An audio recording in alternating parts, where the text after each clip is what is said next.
আয়াতে কারিমা আপনারা উলামায়ে কেরাম থেকে শুনেছেন যে লা তাকুলু রাঈনা, আছে কিনা কোরআন শরীফে? ইয়া আইয়ুহাল্লাযীনা আমানু লা তাকুলু রাঈনা ওয়া কুলু উনজুরনা ওয়াসমাউ ওয়ালিল কাফিরিনা।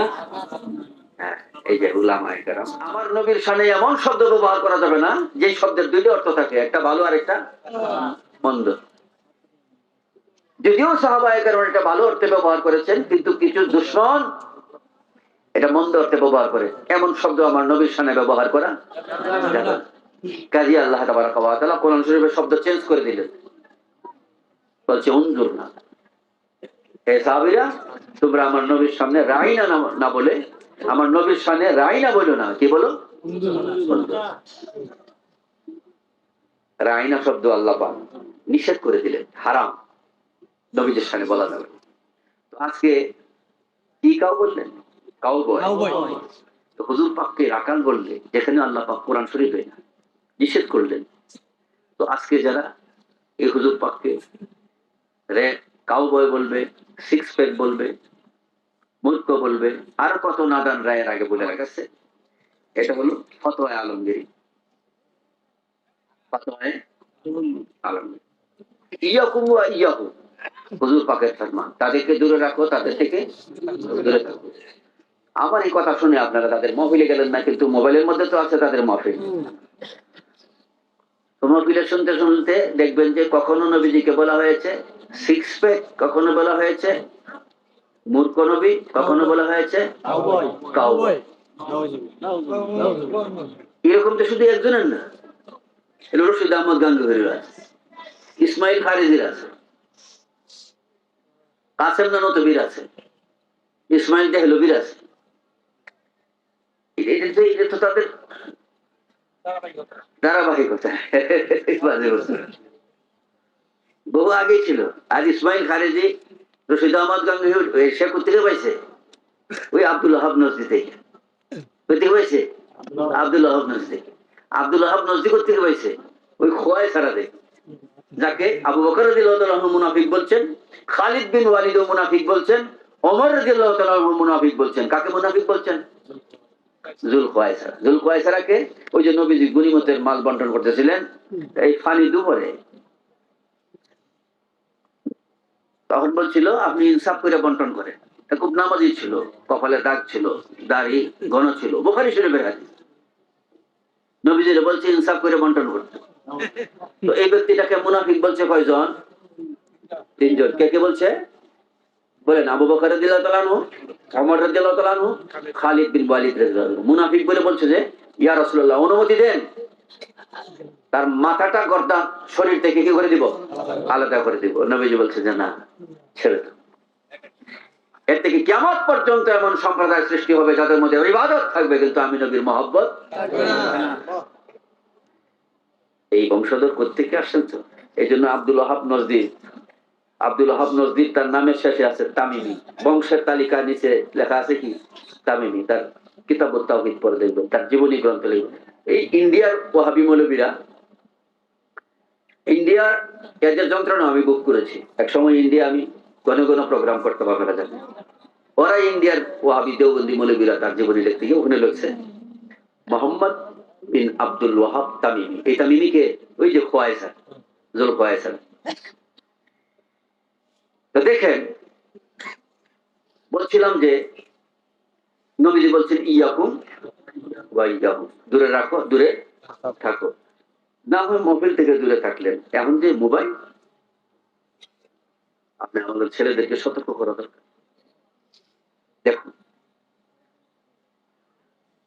এই আয়াতে কারিমা আপনারা উলামায়ে কেরাম থেকে শুনেছেন যে লা তাকুলু রাঈনা, আছে কিনা কোরআন শরীফে? ইয়া আইয়ুহাল্লাযীনা আমানু লা তাকুলু রাঈনা ওয়া কুলু উনজুরনা ওয়াসমাউ ওয়ালিল কাফিরিনা। হ্যাঁ, এই যে উলামায়ে কেরাম মুফাসসির,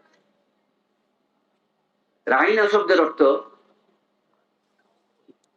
সাহাবায়ে কেরামের দৃষ্টিতে ইয়া রাসূলুল্লাহ আমাদের দিকে রিআয়াত করুন, কথাটা পুনর্বার আমাদেরকে বলুন। কিন্তু এই শব্দটা ইহুদিরা রাকাল হচ্ছে এবং গালি হচ্ছে ব্যবহার। কিন্তু সাহাবায়ে কেরাম কি অর্থে ব্যবহার করতো? ইয়া রাসূলুল্লাহ, আমাদের দিকে কথাটা রিয়ায়াত করুন, পুনরাবৃত্তি করুন, পুনরায় বলুন। এটা ছিল সাহাবায়ে কেরামের উদ্দেশ্য। এই অর্থেই সাহাবায়ে কেরাম ব্যবহার করত। কিন্তু ইহুদিরা এটা গালি অর্থে ব্যবহার করতো বা রাখাল অর্থে ব্যবহার করতো। আল্লাহ পাক সাহাবায়ে কেরামকে বলে দিলেন, হে আমার সাহাবীরা, আল্লাহ পাক হুজুর করিম রাউফুর রহিমকে বলে দিলেন, হে আমার নবী, আপনার সাহাবাদেরকে বলে দেন, দুনিয়ার মানুষকে বলে দেন, তারা যেন আজ থেকে আর রাইনা শব্দ না বলে। আমার নবীর সামনে রাইনা শব্দ ব্যবহার করা কে নিষেধ করতেছে? সাহাবায়ে কেরামের দোষ আছে? সাহাবায়ে কেরাম রাইনা শব্দ কি অর্থে ব্যবহার করেছে? আমাদের দিকে দয়া নজর করুন, পুনরায় নজর করুন, রেয়ায়াত করুন, পুনর্বার বলুন, এই অর্থে বলেছে। কিন্তু এটার খারাপ অর্থ নিচ্ছে কে? ইহুদিরা। তো আল্লাহ পাক ফরমান, হে আমার নবী, হে দুনিয়ার মানুষ, আমার নবীর সামনে এমন শব্দ ব্যবহার করা যাবে না যে শব্দের দুইটা অর্থ থাকে, একটা ভালো আর একটা মন্দ। যদিও সাহাবায়ে কেরাম এটা ভালো অর্থে ব্যবহার করেছেন, কিন্তু কিছু দুশমন এটা মন্দ অর্থে ব্যবহার করে। এমন শব্দ আমার নবীর সামনে ব্যবহার করা যাবে না। কাজী আল্লাহ তাবারাক ওয়া তাআলা কোরআন শরীফের শব্দ চেঞ্জ করে দিলেন, বলছে উনজুর না, হে সাহাবীরা, তোমরা আমার নবীর সামনে রাইনা না বলে, আমার নবীর সামনে রাইনা বলো না, কি বলো? উনজুর। রাইনা শব্দ আল্লাহ পাক নিষেধ করে দিলেন, হারাম, নবীদের সামনে বলা যাবে। তো আজকে কি কাউ বললেন? Cow boy. তো হুজুর পাককে রাকাল বললে, যেখানে আল্লাহ পাক কোরআন শরীফে নিষেধ করলেন। তো আজকে যারা এই হুজুর পাককে রে কাউ বয় বলবে, সিক্স প্যাক বলবে, মূর্খ বলবে, আর কত নাদান রায়ের আগে বলে রাখছে। এরা তো ওই আগের মার্কেটের বিষয়বস্তু সেল করতেছে এখন বর্তমান যুগে। বিষয়গুলো নতুন না, এগুলো পুরাতন, তাদেরই শিষ্যরা। এগুলো থেকে হুঁশিয়ার থাকতে হচ্ছে। এই যে কথাটা বললো, এর দ্বারা একটা মানুষের ঈমান থাকে কিনা আপনারা বিবেচনা করবেন। আমার কাছে এটা হলো ফতোয়া আলমগীরি। ফতোয়া আলমগীরি।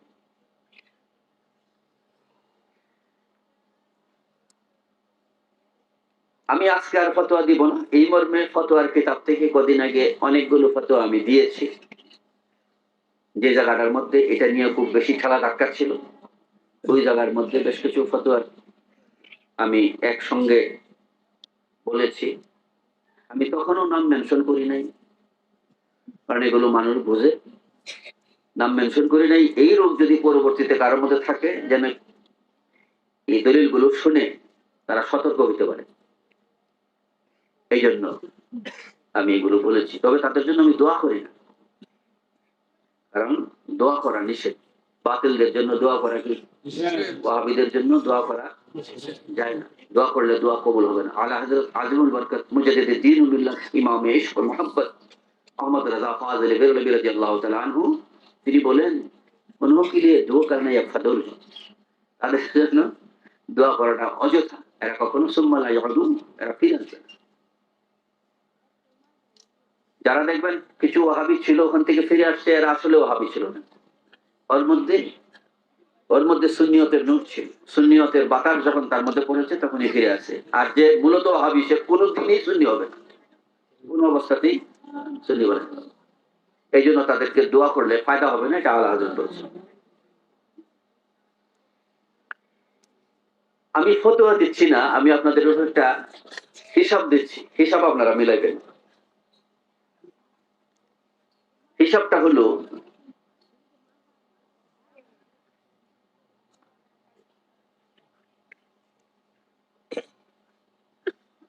ইন্না আদামা আলাইহিস সালাম নাসাজাল কিরবাস ফাহাদা কুফর। যদি কেউ বলে আদম আলাইহিস সালাম কাপড় সেলাইতেন, আদম আলাইহিস সালাম যে যুগে ছিলেন আদম আলাইহিস সালাম যে যুগে ছিলেন, যে সময়ে ছিলেন, তখন কি মেশিন ছিল? মেশিন তো ছিল না। কোনো কাপড় জোড়া দেওয়ার জন্য সেলাইয়ের প্রয়োজন হইত। এই হিসাবে আদম আলাইহিস সালাম সেলাই করেছে। এখন যদি কেউ আদম আলাইহিস সালামকে সেলাইয়ের কাজটাকে লক্ষ্য করে, আদম আলাইহিস সালামকে লক্ষ্য করে এরকম বলে যে আদম আলাইহিস সালাম তো দর্জি ছিলেন, ফাহাদা কুফর, তাহলে এটা কি হবে? কুফরি। এটা বলা যাবে না। আদম আলাইহিস সালামের শানে এটা কি? মানে এমন কোন কথা, আইয়ুমা রাজুলিন মুসলিমিন সাব্বা রাসূলুল্লাহ সাল্লাল্লাহু তাআলা আলাইহি ওয়াসাল্লাম আও কাযযাবাহু আও তানাক্কাসাহু আও আবাহু ফাকাদ কাফার ওয়া বানাত মিনহু ইমরাতুহু। যদি এমন কোন কথা হুজুর করিম রাউফুর রহিমের শানে বলে, যে কথাটা তিনি শান খাটো হবে বা গালি বোঝাবে, বা তিনি শানকে তানকিস করা হবে, সংকীর্ণ করা হবে, ছোট করা হবে, বা তিনিকে হেয় করা হবে, সঙ্গে সঙ্গে সে কাফের হবে এবং তার থেকে তার বিবি তালাক হয়ে যাবে। আদম আলাইহিস সালাম কাপড় প্রয়োজনে সেলাই করেছেন। এখন যদি এই কথাটাকে ইহানত করে কেউ বলে যে আদম আলাইহিস সালাম তো কাপড় বুনন না ছিল, দর্জি ছিল, তাহলে এটা কি হবে? কুফর।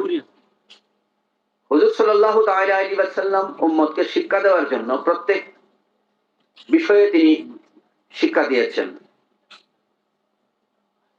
বকরি চড়ানোর বিষয়টার মধ্যে বড় ইতিহাস আছে। আল্লাহ জানতেন না তিনি আখিরি নবী, নবিউল আম্বিয়া? আল্লাহ জানেন কিনা? আল্লাহ জানেন না যে সমস্ত নবীগণের ইমামতি করবেন নবী করিম রউফুর রহিম বাইতুল মুকাদ্দাসে? সমস্ত নবীগণ কি হবেন? মুক্তাদি, আর নবী কি হবেন? ইমাম। সকল নবীগণের নবী যিনি না হইলে কোন ওলির বেলায়েত হইত না, নবীগণের নবুয়ত হইত না, রাসূলগণের রিসালাত হইত না যিনি না হইলে। তিনি হাতে কিছুদিনের বকরির দায়িত্ব দিলেন কেন? এটার হিকমত জানতে হবে। কিন্তু এটাকে ইস্যু করে নবীজিকে রাকাল বলা, এটা কত বড় বেয়াদবি। আগাগোড়ার খবর না নিয়ে রাখাল বলে ফেলা। এই মর্মে কোন কথা যদি হুজুর পাকের শানে কেউ এরকম বলে, যার দ্বারা হুজুর পাকের শান আজমতকে হেয় করা হয়, সাথে সাথে কি হয়ে যাবে? কাফের হবে এবং তার থেকে তার বিবি কি হয়ে যাবে? তালাক।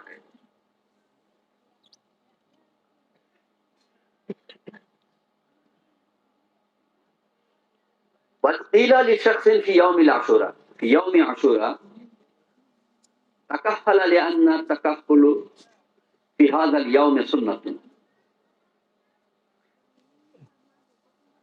কোন ব্যক্তি যদি আশুরার দিন এই কথা বলে যে আশুরার দিন আমার মুহররমের আশুরা আছে না? যে সুরমা লাগাও, কেননা সুরমা লাগানোটা হলো সুন্নত, এটা দয়াল নবীজির সুন্নত, এই জন্য সুরমা লাগাও। এটা শুনে যদি কেউ বলে হ্যাঁ সুরমা লাগাই, সুরমা লাগায় মহিলারা আর হিজড়া। কেউ যদি বলে সুরমাটা লাগায় মহিলা আর হিজড়া, বলে ইয়াসিরু কাফেরা, সে কি হয়ে যাবে? কাফের হয়ে যাবে। নবীর নাম আর সতর্ক করেছে না। একজনে বলছে যে সুরমা লাগাও, কেন? বলতেছে নবীর নামও আসছে না, বলতেছে ফিহাজ আল ইয়াউমে সুন্নাতুন, যেটা এই দিন মুহররমে সুরমা লাগানো, এটা কি সুন্নত। কোন নবীজির নাম আসে নাই, শুধু আসছে কি সুন্নত। নবীর সুন্নত, নবীর সুন্নত এটুকু আসছে না, শুধু বলছে কি সুন্নত। মুহররমের মধ্যে কি লাগাও? সুরমা লাগাও, কেননা ফিহাজ আল ইয়াউমে সুন্নাতুন, এটা আজকের দিনে কি সুন্নত।